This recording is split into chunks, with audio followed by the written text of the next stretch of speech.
Em 28 de setembro de 1987, estreava Jornada nas Estrelas: A Nova Geração. Essa nova série tinha a difícil missão de continuar o legado desse universo que tinha começado quase 2 décadas antes. A série trazia uma nova tripulação que era comandada pelo Jean-Luc Picard, interpretado pelo icônico Patrick Stewart, viajando na Enterprise com novas aventuras. Apesar disso, você sabia que Patrick Stewart ser careca se tornou meio que um problema no começo dessa produção? Você sabe que eu não gosto de homem careca. E que o sucesso dessa série foi tão grande que a Whoopi Goldberg fez de tudo para conseguir um papel nessa produção? Fica comigo porque nesse vídeo nós vamos entender isso e mais umas outras curiosidades a respeito dessa série.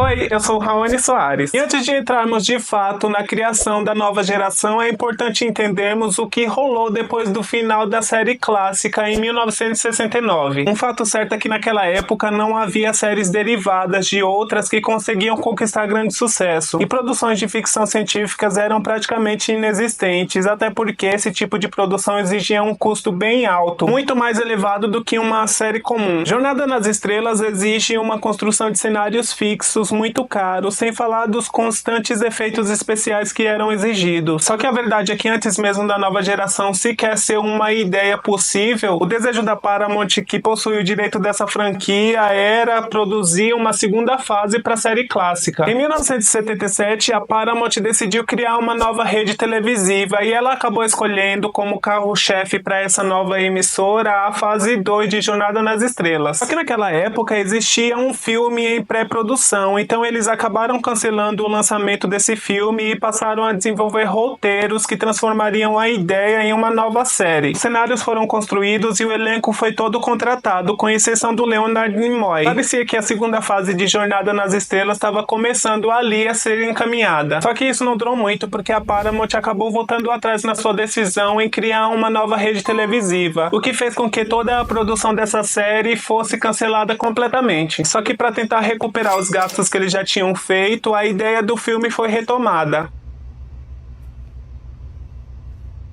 Dando assim, em 1986, o pontapé da série de filmes, que foi um grande sucesso. Os 3 primeiros filmes arrecadaram quase 240 milhões apenas nos cinemas americanos, tendo custado apenas 80 milhões. Depois disso, sentindo que ainda havia muito desse universo para ser explorado, eles começaram a se perguntar se eles conseguiriam capitalizar de novo com a televisão. Só que aí entrou a questão de que agora o elenco principal havia se transformado em astros de cinema e dificilmente eles aceitariam participar de um seriado com o salário que a Paramount estava disposta a pagar. Então, a partir desse ponto, eles passaram a encarar o fato de que se Jornada nas Estrelas fosse continuar, teria que ser com um elenco completamente novo. Mas aí também levantou a dúvida de que será que isso tudo faria mesmo sucesso sem a presença do Capitão Kirk, do Spock ou dos outros? Não sei. Enquanto os executivos da Paramount fritavam com essa dúvida, Gene Roddenberry, que era o criador da série, tinha certeza que ela daria certo. Só que a essa altura ele já se via meio afastado da franquia, desde que a produção dos filmes tinham começado, porque ele tinha enfrentado conflito, já que ele sentia que a sua ideia de representar um futuro otimista estava sendo afastada mais e mais. Através disso, a Paramount decidiu então colocar ele apenas como um consultor, e assim ele seguiu até que surgiu essa oportunidade de uma série totalmente nova ser criada. Depois de enfrentar uma série de obstáculos que fazia com que a Paramount se via obrigada a ter que reduzir o número considerável de episódios que eles queriam produzir para essa produção, sem falar do fato de que ainda assim a produção ficaria muito mais cara do que eles realmente queriam. E foi em 1987 que a nova geração finalmente foi lançada. Finalmente! Um detalhe é que quando o elenco da série foi oficialmente anunciado, alguns jornais da época passaram a se referir ao Patrick Stewart como um desconhecido ator shakespeariano da Inglaterra. Oxente.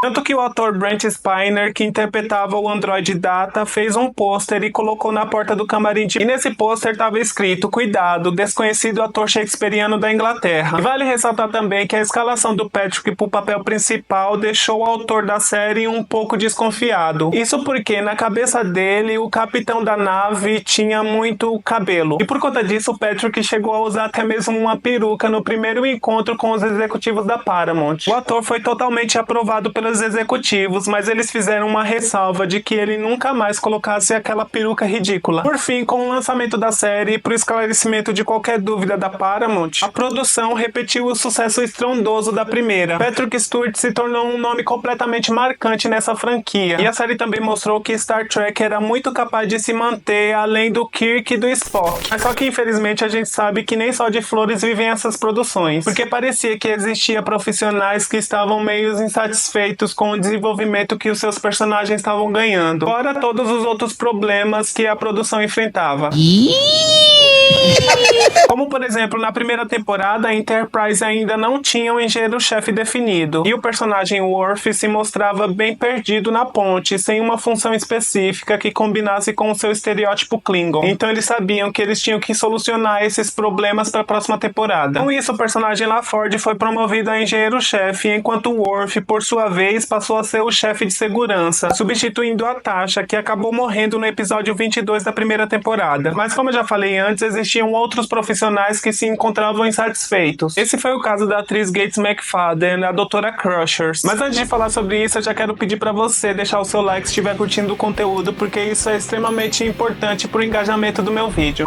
A atriz não estava nem um pouco feliz com o desenvolvimento que a sua personagem estava ganhando. Por causa disso, ela decidiu sair da produção. No lugar dela, na segunda temporada, foi escalada a atriz Diana Muldaur, que passou a ser a doutora Kate Pulaski. O temperamento dessa personagem foi algo que desagradou bastante os fãs da série, tanto que isso fez com que surgisse a primeira campanha de protesto por meio das cartas que os fãs enviaram aos estúdios na intenção de tirarem a personagem da história. Outro nome que já era um pouco conhecido e que acabou entrando pro elenco foi a Whoopi Goldberg. A atriz sempre foi uma grande fã da série e tinha se inspirado muito pela personagem Uhura, que era sua favorita inclusive. Quando ela soube que a atriz Denise Crosby tinha deixado a série, Whoopi quis tentar uma vaga no elenco. Ela já era amiga de longa data do ator LeVar Burton, que interpretava o LaForge. Então ela contou muito com a ajuda dele, mas no início a Whoopi foi completamente ignorada pelos executivos. Foi só depois que ela arrumou uma reunião com os produtores e colocou eles contra a parede que ela finalmente conseguiu um papel na série.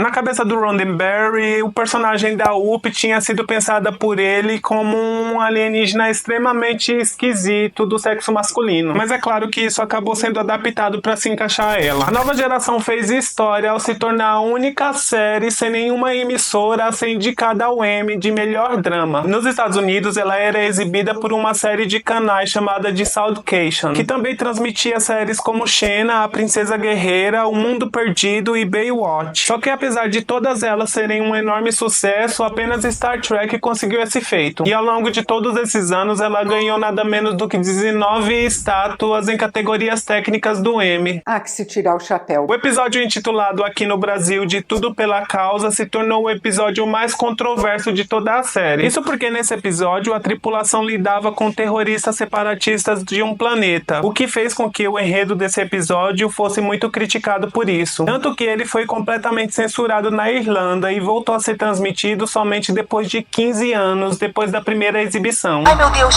E tudo porque a tripulação disse na série que a Irlanda e a Irlanda do Norte tinham se unificado em 2024 por causa de atos terroristas. Isso foi visto como uma piada de muito mau gosto, porque quando esse episódio foi ao ar, um grupo chamado IRA, do Exército Republicano Irlandês, realizava ataques com bombas e emboscadas frequentes para separar a Irlanda do Norte do Reino Unido, com o objetivo de se anexar a ela. Ai, meu Deus! Então, por conta disso, para evitar maiores problemas, foi decidido que aquele episódio não passaria mais na Irlanda. Eu acho que eu nem preciso dizer como a nova geração conquistou longevidade, né? A série alcançou o marco de 178 episódios ao longo de 7 temporadas, o que fez dela a série de toda a franquia com mais números de episódios até hoje. Inclusive, o último episódio dessa série teve uma audiência de 31 milhões de pessoas sintonizadas apenas nos Estados Unidos.